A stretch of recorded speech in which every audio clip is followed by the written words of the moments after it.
Plug-in hybrids such as the BMW X5 are great at excelling in official fuel economy tests, which explains how a big SUV like this comes out with a rating of 86 miles per gallon. In reality, you're as likely to get 80 miles per gallon out of this massive SUV as I am to score a date with Penelope Cruz. But that's not to say we should write the xDrive40e off as an irrelevance. For a start, CO2 emissions stand at just 77 grams per kilometre, meaning it should be good value to run. Plug-in hybrids like this have a decent electric range, which in turn means they can be very relaxing to drive. However, all those batteries can compromise space, so let's see how the X5 fares.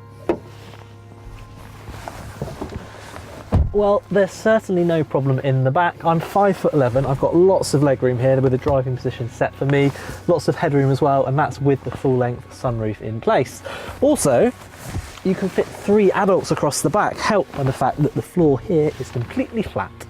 Unlike other X5s though, what you can't have are the 2 extra seats that fold out of the boot floor.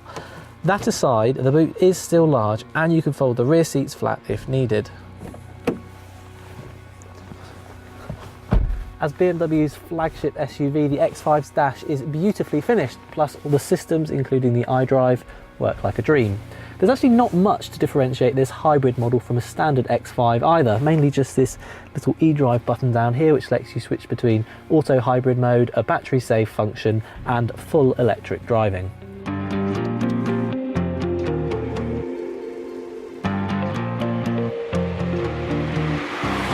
The X5 defaults to pulling away in electric mode and is beautifully quiet when doing so. It's also responsive enough when you push the accelerator. It will run up to 19 miles in this mode, and a full charge takes 2 hours and 45 minutes from a BMW Wallbox. Now, the advantage of this being a plug-in hybrid, of course, is that when the battery does go flat, you've got a 2-litre turbocharged petrol engine as backup. It's quick too, 0 to 60 takes just 6.8 seconds, and because it uses a conventional automatic gearbox rather than a CVT, you don't get that high revving engine sound that you do in, say, a Lexus RX 450h. For the most part, the X5 rides well on its adaptive suspension and feels sporty enough in the corners thanks to its direct, well-weighted steering.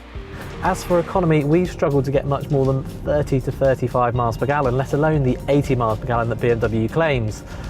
Fact of the matter is, for most people, a diesel X5 will make infinitely more sense.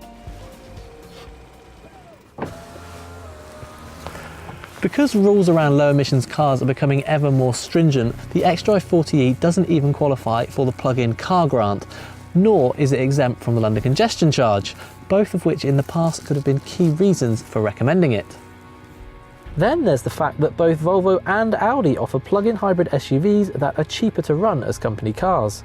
This is an undeniably impressive piece of engineering, but the xDrive40e also sits in an uncomfortable gap between a straight diesel X5 and its very best plug-in hybrid rivals. As such, while it's a nice car, it's also a difficult one to recommend. Do not forget to click up here to subscribe to our YouTube channel, and you can see detailed reviews of all the latest cars on sale by clicking down here to go to the Telegraph Cars website.